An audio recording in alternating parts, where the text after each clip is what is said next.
Assalamualaikum warahmatullahi wabarakatuh. Alhamdulillahilladzi nahmaduhu wa nasta'inuhu wa nastaghfiruh wa na'udzu billahi min shururi anfusina wa sayyiati a'malina. May yahdihillahu fala mudilla lahu wa may yudlilhu fala hadiya lahu. Asyhadu an la ilaha illallah wahdahu la syarika lahu wa asyhadu anna Muhammadan 'abduhu wa rasuluh. Allahumma shalli wa sallim ala sayyidina Muhammad wa ala alihi wa sahbihi wa man tabi'ahum bi ihsan ila yaumil amma ba'd. Qala Allah ta'ala fi kitabihil karim, a'udzu billahi minasyaitonir rajim. Ya ayyuhalladzina amanu taqullaha haqqa tuqatih wa la tamutunna illa wa antum muslimun. Wa qala yarfa'illahu alladzina amanu minkum walladzina utul ilma darajat. Wa qala Rasulullah sallallahu alaihi wasallam, man salaka tariqan yaltamisu fihi ilman sahalallahu lahu tariqan ilal jannah.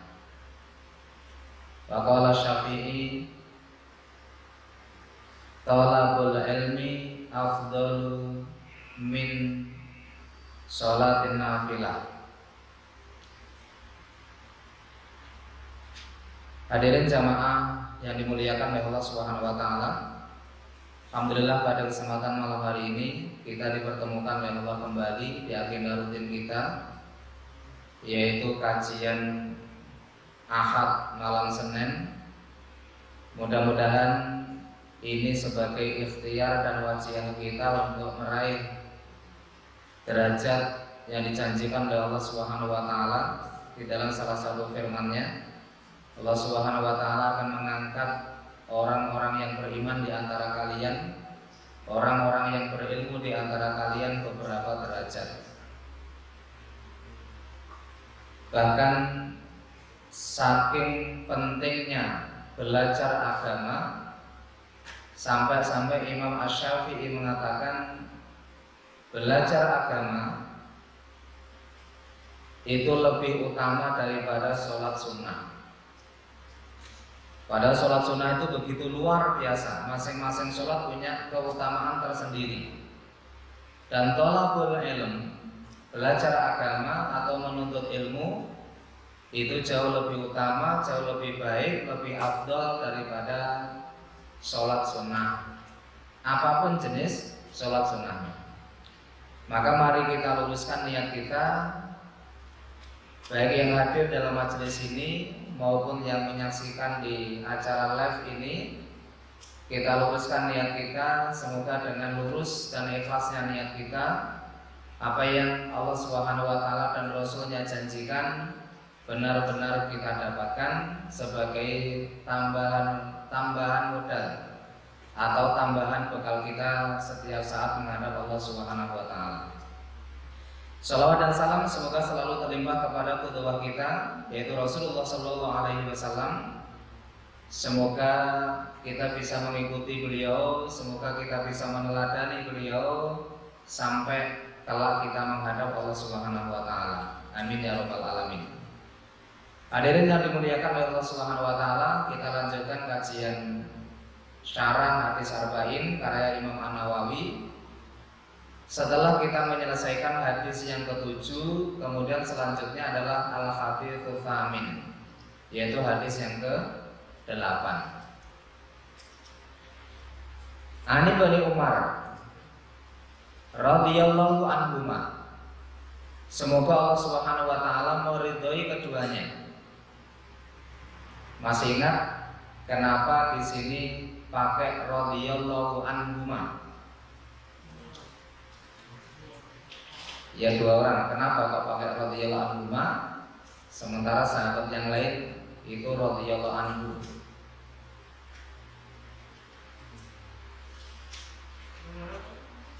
Kadang kita jumpai radhiyallahu anhum, gitu kan? Apa rahasianya?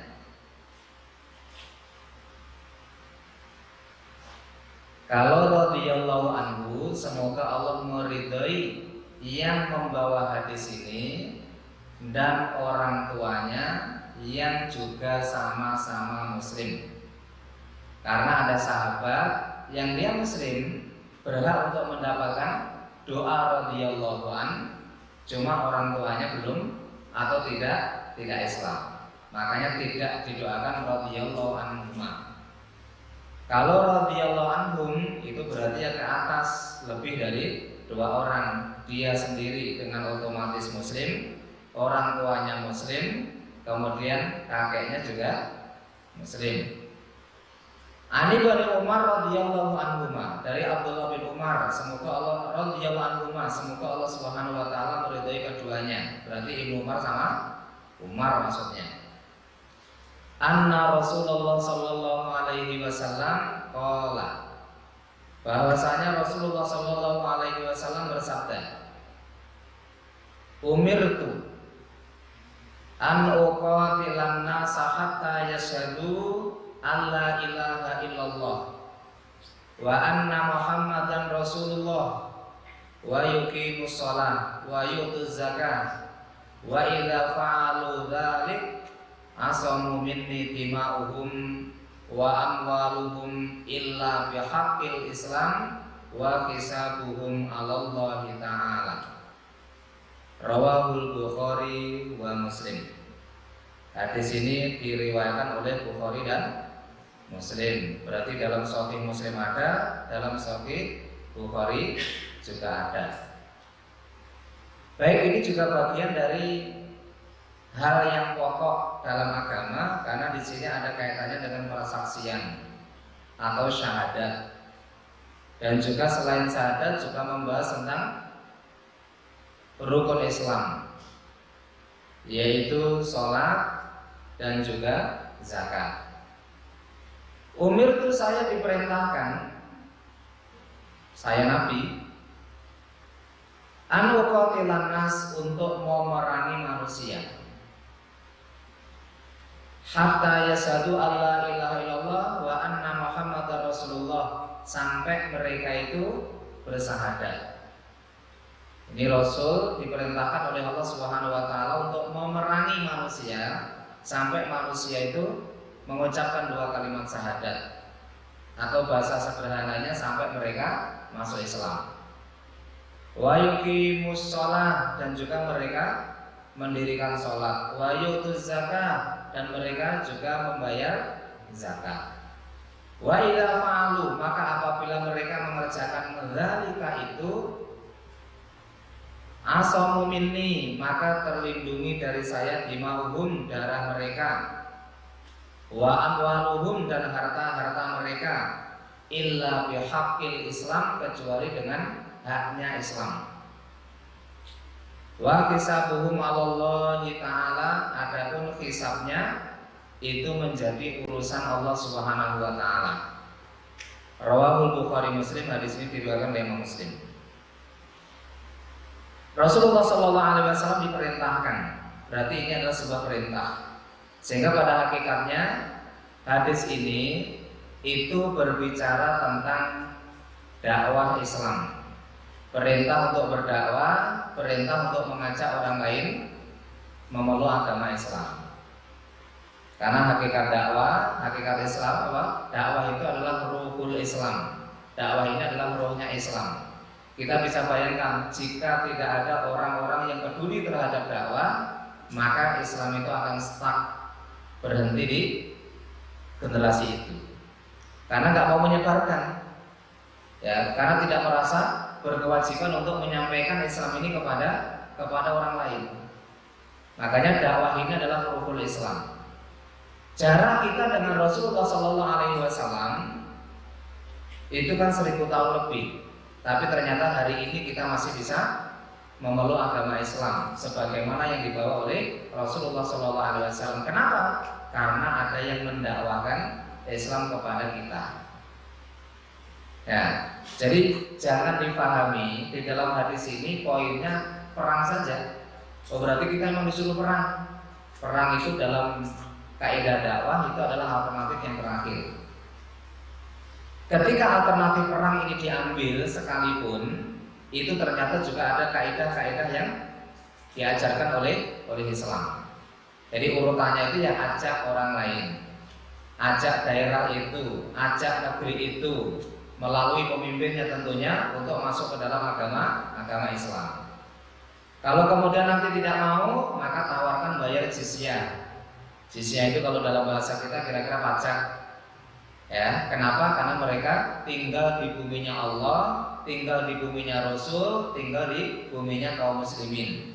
Dan bumi ini diwariskan oleh Allah Subhanahu wa taala kepada muslimin. Maka yang tidak Islam dia wajib bayar jizyah kalau dalam bahasa Quran. Wajib bayar zakat karena mereka numpang di buminya kaum muslimin. Kalau ternyata bayar jizyah nggak mau, berarti mereka itu menentang. Berarti dia memilih alternatif diperangi. Nah, alternatif diperangi. Ketika diperangi pun itu ada kaidah-kaidah yang dipilih oleh Rasulullah SAW.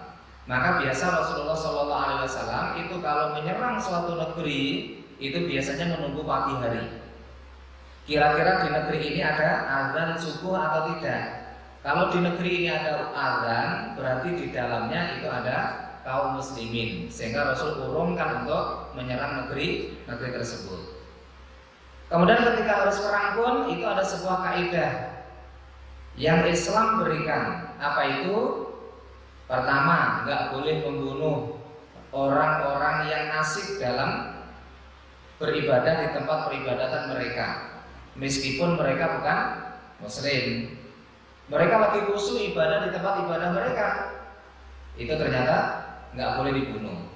Tidak boleh membunuh wanita, kecuali wanita itu berada dalam barisan pasukan yang menyerang kita, itu boleh. Tidak boleh membunuh anak-anak, tidak boleh menebang pohon, tidak boleh merusak fasum. Ini kaidah Islam.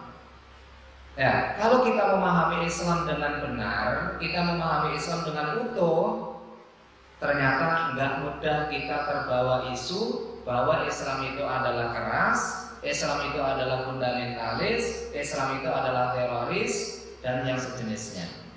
Kenapa? Dan di dalam medan pertempuran saja itu ternyata ada kaidah-kaidah yang harus dijalankan, dan ini adalah kaidah Islam. Itu intinya terkait dengan syariat perang. Meskipun hadis ini ada, Rasulullah SAW diperintahkan untuk melaksanakan perang, itu bukan berarti dengan serta-merta kemudian kita pahami, ayo hari ini kita perang. Karena kita sudah membaca hadis arba'in yang ke-8. Kan nggak gitu. Karena ada kaidahnya. Ya. Perang itu dipimpin. Ya, dipimpin oleh pemimpin muslimin. Kalau memang pemimpin kaum muslimin itu memerintahkan untuk perang, ya perang. Tapi setidaknya niat itu yang harus kita pasang. Suatu saat, ya, dengan kondisi-kondisi tertentu menuntut perang melawan kaum kafirin, nah maka kita juga harus bersiap-siap. Kemudian hatta yasadu, di situ ada kalimat. Makanya tadi diperintahkan, Rasul diperintahkan untuk memerangi manusia hatta yashhadu alla ilaha illallah, sampai mereka itu mengucapkan dua kalimat syahadat. Berarti kita pahami, kalau manusia itu sudah mengucapkan dua kalimat syahadat, asyhadu alla ilaha illallah wa asyhadu anna muhammadur rasulullah, berarti memang tidak boleh diperangi. Tapi di dalam syarah ini dijelaskan hadzal khabir amun. Hadis ini adalah hadis umum. Lakinnahu khassasa biqoulihi ta'ala, akan tetapi dikhususkan dengan firman Allah Ta'ala sebagaimana yang tertuang di dalam surah At-Taubah ayat 29. Qatilul ladzina a'udzu billahi minasyaitonir rajim, qatilul ladzina la yu'minuna billahi wala bil yaumil akhir wala yuharrimuna ma harramallahu wa rasuluhu wala yadinuna dinal haq minal ladzina utul kitab hatta yu'tul jizyah ayyati wa hum shagirun. Perangilah orang-orang yang mereka tidak beriman kepada Allah dan mereka tidak beriman kepada hari akhir. Jadi ayat ini mengatakan, wahai muslimin, perangilah orang-orang yang tidak beriman kepada Allah, yang tidak beriman kepada hari akhir. Wala yuharrimuna ma haramallahu wa rasuluh wala yadinuna dinal haq, dan juga perangilah orang yang tidak mengharamkan apa yang Allah dan Rasulnya haramkan. Dia berani menentang hukum Allah, dia berani menentang hukum Rasul. Allah dan Rasulnya mengharamkan A, kemudian dia malah mengharamkan. Ini juga termasuk boleh diperangi. Wala yadinuna dinal haq, dan orang-orang yang mereka itu tidak beragama dengan agama yang benar. Agama yang benar apa? Islam. Berarti masuk dalam kategori di sini itu adalah agama non-Islam. Minal ladzina utul kitab, dari kalangan orang-orang yang mereka diberi kitab. Awalnya mereka itu mendapatkan kitab suci, ya kitab samawi, baik Zabur, Injil, Taurat. Ini kan kitab dari Allah Subhanahu wa taala, tapi mereka sudah simpangkan. Mereka sudah rubah-rubah. Mereka sudah ganti dengan seleranya mereka. Hatta yutul jizyah, sampai mereka itu membayar jizyah, mereka membayar pajak, dilatar belakangi oleh ketundukan kepada mereka dan ketaatan atau kepatuhan mereka terhadap sebuah aturan. Nah, ini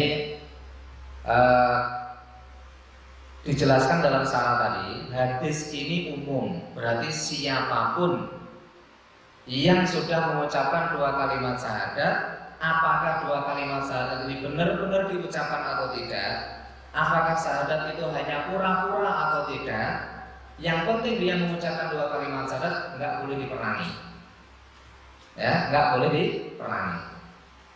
Itu umumnya begitu. Akan tetapi hadis yang umum tadi itu dikhususkan dengan firman Allah tadi. Meskipun mereka mengucapkan dua kalimat syahadat,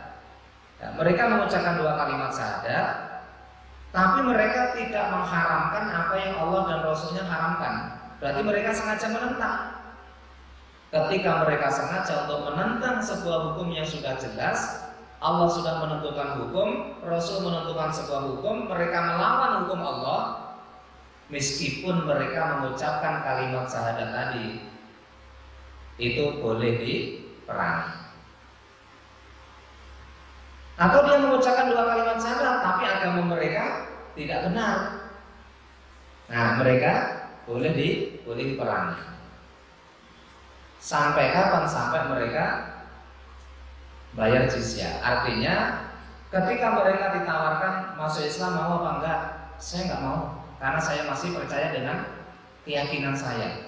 Saya percaya dengan ideologi saya. Oke, enggak apa-apa, tapi bayar jizyah ya, bayar pajak ya, ya enggak apa-apa. Ketika dia bayar pajak, meskipun dia belum masuk Islam, maka ini termasuk yang harta dan darahnya dilindungi. Oke, itu penjelasan dari syarah hadis tadi. Kemudian ada beberapa faedah atau kandungan yang bisa kita ambil dari hadis ini, yaitu tentang wajibnya memerangi manusia sampai mereka masuk ke dalam agama Islam. Atau kalau mereka tidak mau masuk ke dalam agama Islam, mereka bayar jizyah. Walihadzal khabir walil adillatil ukhra allati dzakarna. Ini hadisnya, ini dalilnya terkait dengan perang. Sekali lagi ini kita pahami pada masa Rasulullah SAW itu memang terjadi sebuah peperangan. Ya, Islam sudah memiliki kekuatan pada saat itu. Islam itu sudah menjadi sebuah pemerintahan, sehingga ada pemimpin, kemudian juga ada rakyat yang mereka itu wajib sami'na wa ata'na kepada pemimpinnya. Makanya kalau hari ini kita tarik secara tekstual hadis ini ke dalam kehidupan kita, ini belum saatnya. Tapi tidak menutup kemungkinan suatu saat. Tapi untuk hari ini, ya itu belum saatnya untuk berperang. Tapi berniat untuk berperang dalam rangka jihad fisabilillah, ini memang harus ditanamkan di dalam diri kita masing-masing. Jadi ini wajibnya memerangi orang sampai mereka masuk ke dalam agama Islam. Ketika mereka masuk ke dalam agama Islam, serius atau tidak, pura-pura atau tidak, gara-gara takut karena umat Islam kuat ataupun dilatar belakangi oleh apapun, itu bukan urusan kita. Ya, asalkan mereka menyatakan diri, mengucapkan 2 kalimat syahadat, ya sudah, kita berhenti, tidak boleh melanjutkan untuk memerangi mereka. Kemudian yang kedua, kandungan yang kedua, orang yang menolak untuk bayar zakat, fa innahu yajuzu qitaluhu. Orang yang menolak bayar zakat itu juga boleh diperangi. Walihada qatala Abu Bakar radhiyallahu anhu alladzi imtanahu aniz zakat. Ini terjadi pada masa kekhalifahan Abu Bakar. Pada masa kekhalifahan Abu Bakar, yaitu Rasulullah SAW meninggal, kemudian kepemimpinan itu dilanjutkan oleh Abu Bakar. Ternyata banyak orang-orang yang murtad. Ya, ini ujian pada masa kekhalifahan Abu Bakar As-Siddiq. Banyak orang-orang yang murtad. Ya, banyak yang murtad, mereka kembali ke agama sebelumnya, mereka meninggalkan Islam. Selain itu, ada yang mereka tidak keluar dari agama Islam, tapi tidak mau bayar zakat lagi. Nah, kemudian Abu Bakar pada saat itu mengeluarkan sebuah kebijakan, saya akan perangi mereka kalau mereka tidak mau bayar zakat. Ini kebijakan Abu Bakar As-Siddiq sebagai seorang pemimpin. Nah, meskipun mereka itu tidak murtad, mereka tetap muslim tapi nggak mau bayar zakat. Di sisi yang lain juga cukup banyak orang-orang yang murtad, meninggalkan agama Islam. Nah, pada saat Abu Bakar As-Siddiq itu mengeluarkan sebuah kebijakan mau memerangi orang-orang yang tidak mau bayar zakat, itu ditentang oleh sahabat senior juga, yaitu Umar bin Khattab. Umar bin Khattab itu mengatakan, wahai Abu Bakar, apakah engkau akan memerangi orang yang mengucapkan syahadat sementara itu tidak dilakukan pada masa Rasul? Rasul aja nggak memerangi, kenapa hari ini kau akan memerangi? Ini kata Umar bin Khattab. Jadi Umar bin Khattab itu ketika membantah Abu Bakar As-Siddiq itu pakai dalil ini. Ya. Artinya secara tekstual ini, kenapa? Karena dalam hadis tadi disebutkan hatta yasyhadu alla ilaha illallah wa anna muhammadar rasulullah. Kemudian Abu Bakar menjawab, saya akan tetap memerangi karena mereka memisahkan antara satu rukun dengan rukun yang lain. Karena mereka memisahkan antara syahadat, sholat dan zakat. Mereka mengucapkan syahadat, mereka melaksanakan sholat, iya, tapi ternyata mereka tidak mau bayar zakat. Mereka menolak bayar zakat. Saya akan tetap perangi. Kemudian ternyata akhirnya Umar bin Khattab pun juga memahami, oh iya benar, Allah Subhanahu wa taala memberikan ilham kepada Abu Bakar sehingga ini adalah keputusan yang benar yang diambil oleh Abu Bakar As-Siddiq. Jadi makanya di sini ada kalimat, ya tadi ada kalimat, meskipun ada kalimat fa idza fa'alu dzalik, ketika mereka melakukan itu, maka darah mereka terjaga atau terlindungi, kemudian harta mereka itu terjaga dan terlindungi, illa bihaqqil Islam, kecuali dengan hak Islam. Artinya, kalau memang ada alasan bahwa mereka itu meskipun sudah mengucapkan 2 kalimat syahadat, boleh diperangi, boleh dibunuh, asalkan ada aturannya dalam Islam. Di antara contohnya adalah karena mereka memisahkan sholat dengan zakat. Atau orang yang dihukum rajam, boleh dibunuh kan? Boleh dibunuh. Atau orang yang membunuh orang lain kemudian harus bayar, harus dihukum dengan hukuman yang sama. Itu boleh. Itu adalah bihaqqil Islam, yaitu dengan haknya Islam. Karena hak Islam itu mengatur orang yang membunuh itu ganti dibunuh. Orang yang sudah berkeluarga kemudian melakukan zina, ini disebut dengan zina mukson, ya, ini ternyata juga dirajam, bunuh. Ini bihaqqil Islam. Termasuk juga pilihan Abu Bakar As-Siddiq tadi, karena mereka harus memisahkan antara sholat dengan zakat. Nah ini haknya Islam, nah itu diperangi. Selanjutnya adalah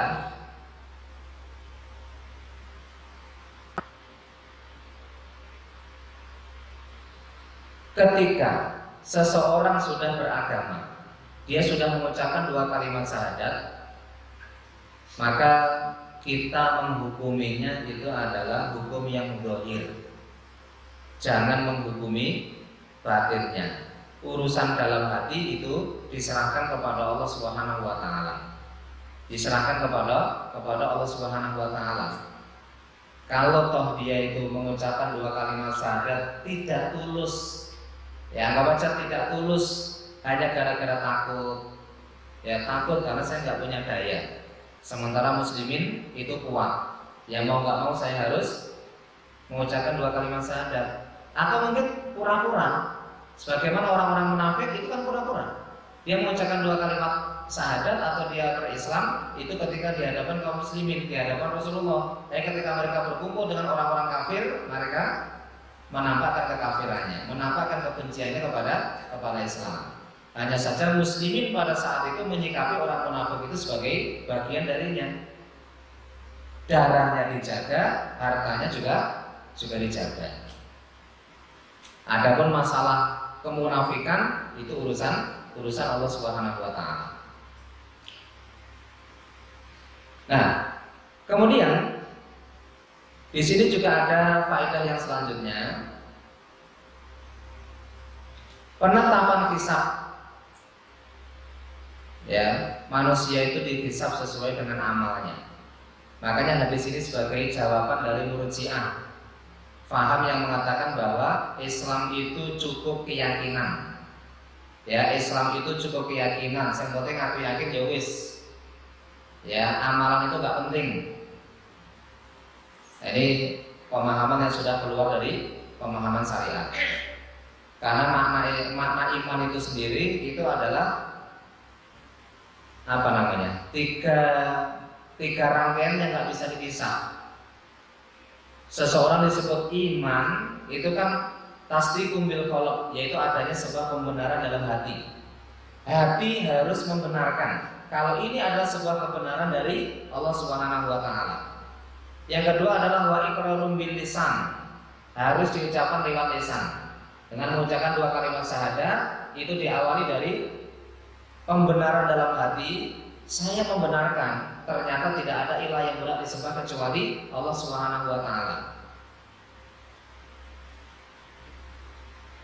Kemudian yang ketiga, dan ini yang agak susah, agak sulit, wa itu wa af'alun bil arkan.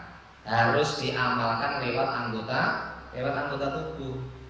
Makanya kalau ada pemahaman apa namanya? Ya Islam itu yang penting ingat gitu ya. Islam itu yang penting ingatlah. Itu selesai, enggak cukup. Jadi makanya konsekuensi dari 2 kalimat syahadat, konsekuensi dari syahadat Muhammadur Rasulullah itu adalah mentaati setiap apa yang diperintahkan oleh Rasulullah Shallallahu Alaihi Wasallam. Jadi ketika Rasul memerintahkan ini harus digawi. Rasul perintahkan ini harus dilakukan, harus dijalankan. Nggak bisa hanya ya, yang penting saya ingat. Waktunya sholat. Ya, sholat itu yang penting ingat. Nah, ada kan sebagian yang memiliki pemahaman ngelantur seperti itu. Dia nggak usah sholat karena sudah merasa ingat. Dia nggak perlu ibadah karena sudah ingat. Di mana saja asalkan ingat ya sudah cukup menurut mereka. Padahal konsekuensi dari iman itu adalah amal soleh. Harus diwujudkan, harus diaplikasikan, harus dipraktekkan dalam kehidupan sehari-hari. Dan Allah Subhanahu wa taala itu tidak menyia-nyiakan setiap perbuatan yang dilakukan oleh hambanya. Makanya sesuai dengan kaidah tadi, penetapan hisab manusia itu sesuai dengan amalnya. Apa yang dia lakukan itu yang ditulis oleh Allah Subhanahu wa taala. Sehingga dalam surah Zalzalah Allah sampaikan, "Faman ya'mal mithqala dzarratin khairan yarah wa man ya'mal mithqala dzarratin syarran yarah." Barang siapa yang mengamalkan amalan kebaikan sekecil biji sawi dari kebaikan, itu akan dibalas oleh Allah Subhanahu wa taala dengan kebaikan. Makanya kalau kita beribadah untuk Allah, kita beramal untuk Allah sekecil apapun, itu nggak akan sia-sia. Demi Allah itu akan dibalas oleh Allah Subhanahu wa taala, dan balasan pahala itu jauh lebih bermakna daripada balasan-balasan yang ada di dunia. Makanya sekecil apapun kebaikan jangan pernah disepelekan. Karena sekecil apapun itu potensi untuk menyelamatkan diri dari api neraka. Dan Rasulullah SAW dan Allah Subhanahu wa taala melanjutkan, "Wa may ya'mal mithqala dzarratin syarran yarah." Barang siapa yang melakukan keburukan sekecil dzarrah, berarti sama ini, keburukan sekecil apapun, maka dia juga akan melihat hasilnya nanti. Allah Subhanahu wa taala juga akan berikan balasannya. Makanya jangan pernah menyepelekan sebuah kemaksiatan atau sebuah dosa, meskipun dosa itu kecil. Kita nggak boleh menyepelekan, karena sekecil apapun dosa itu tetap ada konsekuensinya, yaitu neraka. Sementara kita tahu neraka yang paling ringan saja bentuk siksaannya adalah dia nanti pakai sandal dari bara api, kemudian otaknya sampai mendidih. Itu neraka yang paling ringan. Masih berani bilang nggak apa-apa lah masuk neraka yang paling ringan. Ada yang berani gitu? Itu neraka yang paling ringan. Nah, orang yang memiliki dosa, meskipun dosa itu kecil, bukankah dosa itu konsekuensinya adalah neraka? Nah, neraka yang paling ringan saja itu tadi kondisinya. Dia dipakein sandal dari bara api neraka, otaknya mendidih.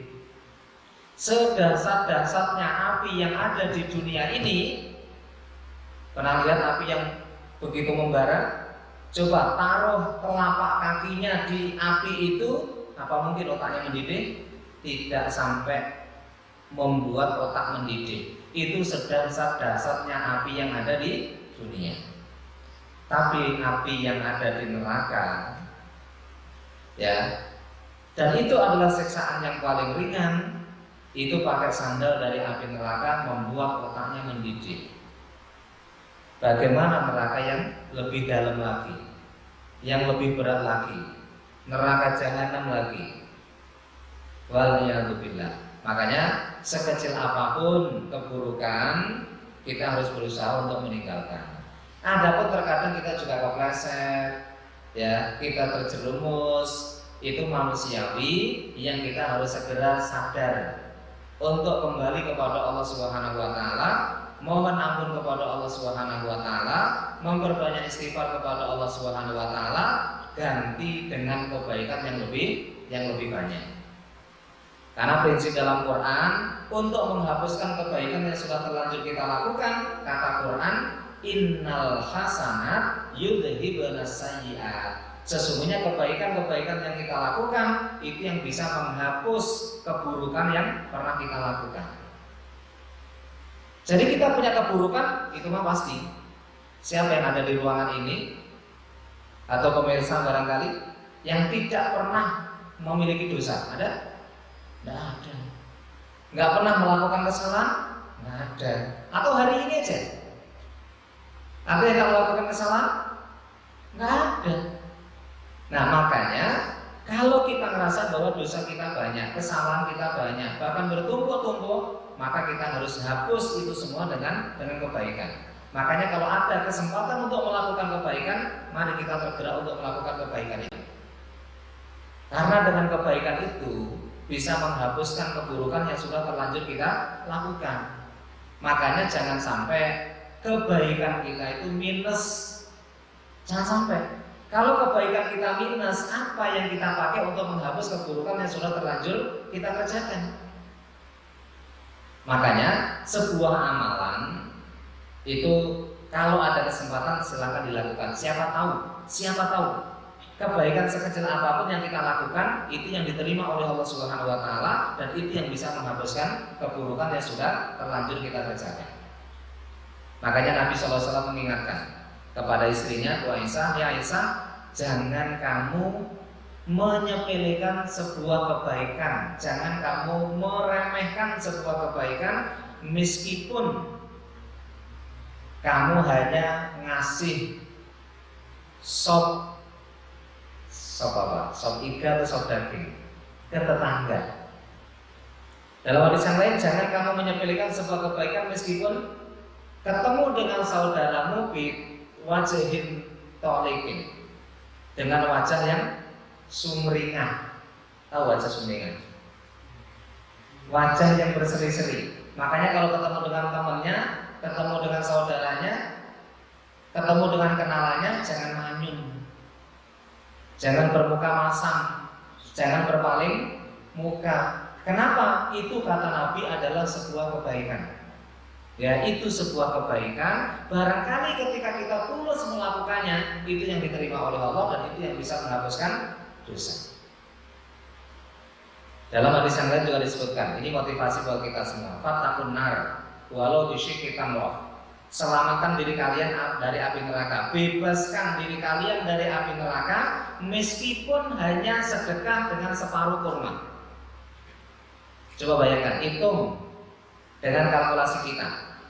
Kita datang ke toko kurma, ya, anggap aja beli setengah kilo, kemudian ambil satu, kemudian dibelah jadi dua, satu biji itu belah jadi dua, kemudian dikasihkan kepada orang lain separuhnya. Kira-kira pantas apa enggak? Hah? Sampai tega ngasih separuh kurma kepada temannya? Di hadapan kita nggak ada harganya, di hadapan kita nggak ada nilainya. Tapi di hadapan Allah Subhanahu wa taala, Masya Allah, dengan sedekah separuh kurma itu bisa membebaskan diri kita dari api neraka. Makanya kalau ada sebuah peluang untuk melakukan amal soleh, sekecil apapun kerjakan. Ada sebuah peluang kita bisa bersedekah, silakan maksimalkan. Karena terkadang kita ini kan menyepelekan, alah gitu aja kok, itu mah gampang, yang lain aja bisa. Kalau yang lain aja bisa, boleh jadi itu memang benar dilakukan oleh orang lain. Padahal itu adalah kesempatan emas buat kita. Iya, kita sudah memiliki amal-amal yang lebih besar daripada itu. Tapi apakah kita jamin amal yang besar yang kita lakukan itu diterima oleh Allah Subhanahu wa taala? Enggak jamin kok kita. Ketika kita enggak jamin, makanya sebanyak mungkin, semaksimal mungkin kita mengerjakan setiap ada sebuah peluang untuk beramal soleh. Nanti di dalam hadis di kitab Riyadhus Shalihin yang juga sama-sama karya Imam An-Nawawi itu disebutkan bahwa bagian dari kebaikan itu adalah membantu aktivitas atau pekerjaan saudaranya, itu bagian dari amal soleh. Itu bagian dari amal soleh. Nah, itu salah satu ibroh atau pelajaran yang ada di dalam hadis ini. Makanya itu yang nanti akan dihisab oleh Allah Subhanahu wa taala itu adalah amal yang kita lakukan. Ya. Justru terkadang, mohon maaf, amal-amal kecil ini yang kadang kita sepelekan, yang kita remehkan, padahal peluangnya besar. Padahal kemungkinan itu bisa membebaskan kita dari api neraka, itu besar. Kadang kita sibuk dengan ibadah-ibadah yang besar, ya itu penting ya, gitu ya. Tapi intinya adalah ketika ada sebuah peluang untuk beramal soleh, nggak usah pilih-pilih. Kecuali kalau memang kita diadakan dengan sebuah pilihan, kita harus milih, nggak bisa mengerjakan sesuatu dengan bersama-sama. Kita pilih dengan pilihan-pilihan yang sesuai dengan kita, silakan. Nah, baik, selanjutnya atau yang terakhir, ketika orang tadi sudah mengucapkan 2 kalimat syahadat, kemudian mereka mendirikan sholat, mereka membayar zakat, maka terlindungi darah mereka dan harta mereka. Makanya ini menunjukkan dan ini mengajarkan sekaligus kepada kita semua bahwa kita terhadap saudara kita seiman dan seagama tidak boleh sewenang-wenang. Mereka sudah mengucapkan 2 kalimat syahadat, mereka sudah sholat, mereka sudah bayar zakat. Ya, hadis mengatakan bahwa harta mereka terlindungi, darah mereka terlindungi. Dalam hadis yang lain, kehormatan mereka terlindungi, nggak boleh dilecehkan. Makanya membunuh itu nggak boleh, mencaci itu nggak boleh. Sampai Rasulullah SAW dalam hadis yang lain mengatakan, sibabul muslimi fusukun, mencaci sesama muslim itu adalah perbuatan fasik. Fasik itu apa? Fasik itu atau fusuk itu adalah al-khuruju anit ta'ah. Orang itu telah keluar dari ketaatan. Berarti dia nggak taat ketika dia mencaci saudaranya. Wa qitaluhu kufrun. Adapun kalau sampai menumpahkan darah, sampai dia membunuhnya, kufrun, itu adalah perbuatan kufur. Kenapa? Karena dilindungi darahnya. Hartanya pun juga dilindungi. Maka memakan harta yang bukan hak kita itu haram hukumnya. Ya. Milik siapapun asalkan ya itu bukan milik kita, itu nggak boleh. Apalagi meskipun mereka itu kafir tapi mereka membayar jizyah, itu juga nggak boleh. Darahnya dilindungi, hartanya pun juga dilindungi. Nah, inilah kalau kita memahami tentang hakikat ajaran Islam. Islam itu indah banget Islam itu. Ya. Dengan non-muslim yang mereka membayar zakat saja, mereka belum Islam. Itu dijaga kok darahnya, hartanya juga dijaga kok. Bagaimana dengan muslim? Itu harus lebih dijaga. Baik, hadirin yang dimuliakan oleh Allah Subhanahu wa taala, ini nasihat dari Rasulullah sallallahu alaihi wasallam, hadis yang dipilihkan oleh Imam An-Nawawi di dalam hadis Arba'in ini, itu mengajarkan kepada kita semua sesuatu yang sangat penting. Ya, mengajarkan sesuatu yang sangat penting terkait dengan itulah konsep Islam dalam membahas sebuah peperangan. Kalau toh hari ini kita tidak berada di kondisi perang, setidaknya secara kapasitas keilmuan kita sudah punya gambaran. Ya, kita sudah punya gambaran. Kemudian ketika muslim itu baik, maka kita harus jaga kehormatan mereka, jaga harga diri saudara kita seiman dan seagama. Kemudian terkait dengan status kualitasnya itu bukan urusan kita. Ya, itu bukan urusan kita, makanya tugas kita tidak ngurusi hati orang. Ya, kadang kita ini kan sibuk ngurusi sesuatu yang bukan menjadi tugas kita. Misalnya ada orang infak, kemudian diumumkan hamba Allah berinfak sekian puluh juta misalnya, diumumkan. Kita yang mendengar itu sudah ngurusi hati orang. Oh, sedekah sebanyak itu aja diumumkan, pasti ada apa-apanya. Sering kan begitu? Sering begitu. Nah, itu bukan wilayah kita. Mereka sedekah itu baik. Al-Quran saja mengatakan, "Baik itu butuh sedekah, fani'imah ya."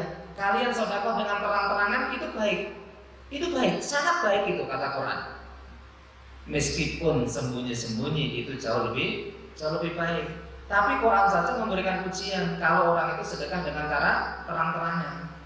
Boleh jadi ada motivasi yang lain, mungkin supaya yang lain termotivasi. Ini plus, ini nggak merusak keikhlasan. Atau boleh jadi ada orang kaya misalnya, tapi dia itu fokus sedekahnya itu sembunyi-sembunyi. Karena pakai dalil yang tangan kanan sedekah, tangan kiri, sehingga masyarakat yang ada di sekelilingnya nggak tahu kalau orang itu dermawan. Akhirnya tetangga kanan kiri itu nyeletuk, kaya iya tapi pelit, iya memang dia kaya tapi nggak pernah sedekah, nggak pernah berbagi dan lain sebagainya. Akhirnya omongan-omongan itu sampai ke telinga kita. Itu kan nggak baik, itu membuat tetangga-tetangga kita tadi melakukan perbuatan dosa karena sudah suudzon. Maka ketika kita tahu seperti itu, ya kemudian kita sedekah, kemudian diumumkan, kita nyumbang diumumkan, supaya menutup celah, menutup peluang mereka tidak suudzon lagi ke kita, tidak berburuk sangka kepada kita, tidak memberikan tujuan negatif kepada kita. Ini adalah langkah yang juga boleh, ya boleh diambil karena di situ juga ada niat yang baik. Nah, ini terkadang begitu, ya terkadang begitu, padahal itu urusan Allah, ya makanya disebutkan wa hisabuhum Allah. Adapun hisabnya itu urusan Allah Subhanahu wa taala. Ini bukan wilayah kita untuk ngurusi kualitas seseorang, untuk ngurusi urusan hati saudara kita. Baik, ini mungkin yang bisa kita kaji pada kesempatan kali ini. Semoga ada manfaatnya dan mudah-mudahan Allah Subhanahu wa taala selalu menjaga hati kita, menjaga ikhtiar kita dalam beribadah kepada Allah Subhanahu wa taala, dan mudah-mudahan setiap apa yang kita lakukan dari sebuah kebaikan itu diterima oleh Allah Subhanahu wa taala. Ketika kita terlanjur melakukan sebuah keburukan dan kemaksiatan, mudah-mudahan Allah Subhanahu wa taala memaafkan dan mengampuni semua kesalahan dan dosa-dosa kita, baik dosa yang kecil lebih-lebih dosa yang besar. Demikian, semoga ada manfaatnya. Gak ada yang tanyakan? Kita tutup dengan doa. Allahumma shalli wa sallim ala nabiyyina Muhammad wa ala alihi wa sahbihi wa man tabi'ahum bi ihsan ila yaumil din. Allahumma ighfir lana dzunubana wa li walidina warhamhum kama rabbayana shighara. Allahumma inna nas'aluka al-'afwa wal 'afiyah fid dunya wal akhirah. Allahumma inna nas'aluka al-'afwa wal 'afiyah fid dunya wal akhirah. Allahumma inna nas'aluka al-'afwa wal 'afiyah fid dunya wal akhirah. Allahumma inna nas'aluka 'ilman nafi'an wa rizqan thayyiban wa 'amalan mutaqabbalan. Allahumma arina haqqa haqqan warzuqna ittiba'ah wa arina batila batilan warzuqna ijtinabah. Allahumma inna na'udzubika min 'ilmin la yanfa' wa min qalbin la yakhsha wa min nafsin la tashba wa min 'ainin la tadma' wa min da'watin la yustajabu laha. Rabbana zalamna anfusana wa illam taghfir lana wa tarhamna lanakunanna minal khasirin. Rabbana hab lana min azwajina wa dzurriyyatina qurrata a'yun waj'alna lil muttaqina imama. Rabbana atina fid dunya hasanah wa fil akhirati hasanah wa qina adzabannar. Wa sallallahu ala nabiyyina Muhammad wa ala alihi washabihi wa man tabi'ahum bi ihsan ila yaumil. Subhana rabbika rabbil izzati amma yasifun wa salamun alal mursalin walhamdulillahi rabbil alamin. Kita sempurnakan dengan doa kafaratul majelis. Subhanakallahumma wa bihamdika asyhadu an la ilaha illa anta astaghfiruka wa atubu ilaik. Assalamualaikum warahmatullahi wabarakatuh.